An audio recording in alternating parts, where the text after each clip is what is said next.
often say passion, I think, as Dr. Lori mentioned earlier, it often evokes images of the physical and the erotic. When you say compassion, people imagine a figure like Mother Teresa helping the poor. So when I ask you to put the terms passion and compassion together, please know that I'm not asking you to imagine Mother Teresa in a bikini.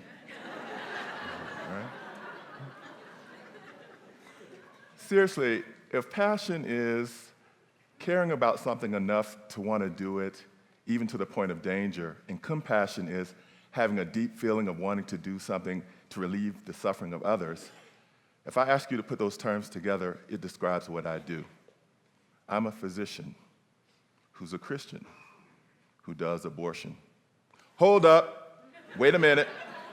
You are what? You do what?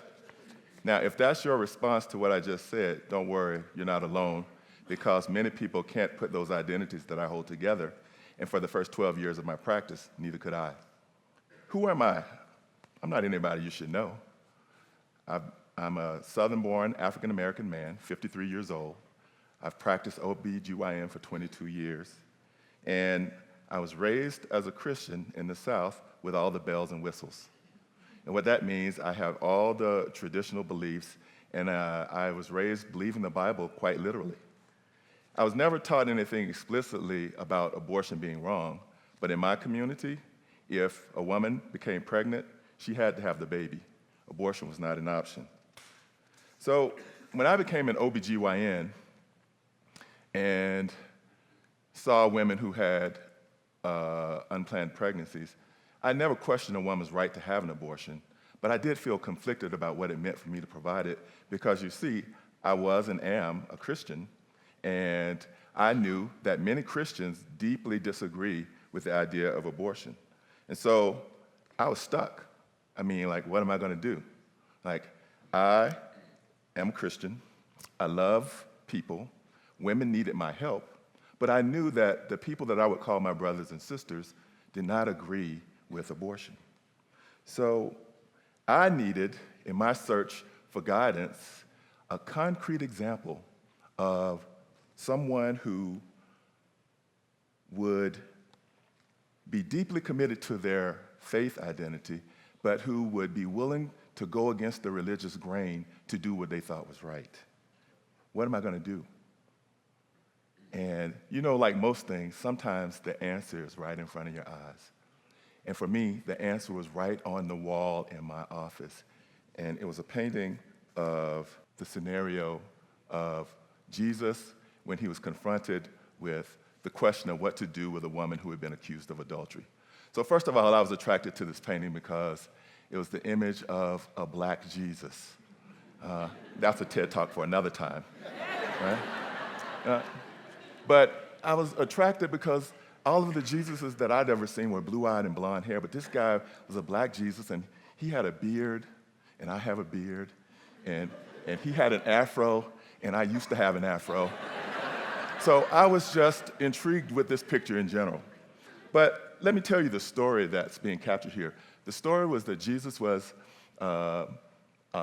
passing by, and a woman was in the process of being stoned for the allegation of adultery, and she was surrounded by all the religious leaders. And they said to Jesus, now, the law says that we should, anybody caught in adultery should be stoned. And this woman was caught in adultery. What should we do with her? And so this Jesus kneels on the ground and he writes. And then he stands up and he says, okay, whoever is without fault should cast the first stone. And one by one, the story says that they all walked away. So it was left, there was just Jesus and the woman.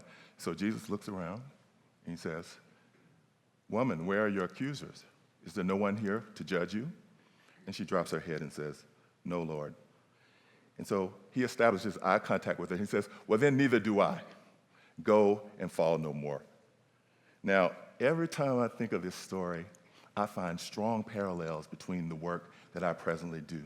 Now, this story, I call this picture, I don't know what the real name of the picture is, but I call it Jesus and the A word. And in this story, the A word refers to adultery, But we can make this a contemporary story because all we have to do is change the A in adultery to the A for abortion. And we find ourselves with the same situation where a woman is being judged publicly and being harassed for a decision about her own sexuality. Now, when I looked at this painting, let me point out a few things, a few more specific details to you. So first, in that painting, a woman is cowering on the ground, trying to protect herself. And if you look, you'll see boulders all around her. She was in the midst of being stoned. So she was in peril and distress. If you look at all the people around who were exercising the judgment, they were all men because they all had beards. Either they were all men or they were women with hormone problems. I couldn't resist. I'm a gynecologist. I had to tell that joke. And as they were accusing this woman, they were all patriarchal men who were judging this woman, and they were publicly humiliating her because she was being accused of a socially unacceptable sexual practice in ways that men never are. Jesus, when he responds, first, Jesus happened upon this situation. He walked through the crowd to aid her. Now, in aiding her, he didn't grab her by the hand and run. He didn't tell them that you misunderstand the sacred text. He didn't say that you all are mean people and you're bullying this woman. He simply asked a question that provoked them to self-examination. He said, "The one of you who is without fault should cast the first stone." And it was a powerful example for me of if we were to look at ourselves, we would be very unwilling to judge another person harshly. The other thing about this picture that really engaged me was that Jesus, as he's kneeling, he writes on the ground, G-R-A-C-E, the word grace. Now, in my Southern fundamentalist Christian upbringing, I was taught that grace is the unmerited favor of God towards humans. Now, that could be the explanation, but something else occurred to me. What if grace was that woman's name? And if grace was her name, how did Jesus figure that out? Now, you could say, okay, Jesus is the Son of God, he's all powerful, and so he knows everything. Nah, that's too easy. But if Jesus finds out her name because he goes to her in the midst of her problem, that means that he had to ask her and he had to know. He had to put himself in harm's way to find out who she was. And in putting himself in harm's way, that means that he too could have been stoned.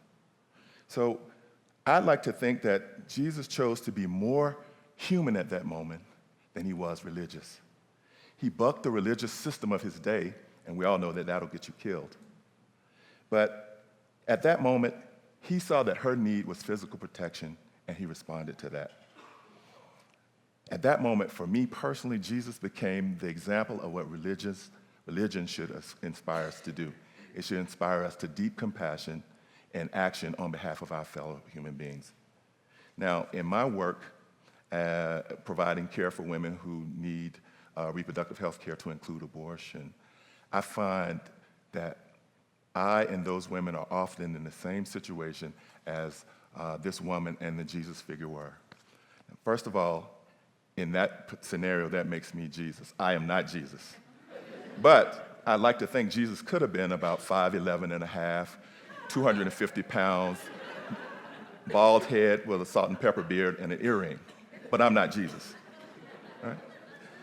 So in my work, I find myself identifying with the need to respond to the needs of women who are oftentimes being shamed for their God-given sexuality in ways that men never are. And whether that be for being shamed for having an abortion, whether it be for being in a non-traditional relationship, or whether it be giving birth out of wedlock. All of these are reasons that women are shamed. Now, I personally believe that men and women are equal in their humanity, and because of that, the compassion rises up in me passionately to not stand by idly and allow women to be denied their rights or to be bullied. So what that means is I have to, like the Jesus figure, be more concerned about what happens to women if I don't help them than for what might happen to me if I do. So it's that way of thinking that has allowed me to embrace the late Nobel laureate and Holocaust survivor Elie Wiesel when he says, "Our lives belong not to us alone, they belong to all those who need us desperately." So it is that compassion and my passion about that compassion that compels me to a deeper humanity, such that I will never be more of a man, an African American, a Christian, or a heterosexual person than I am a human being. May you find that kind of passion and compassion, because we all need you to, desperately. Thank you.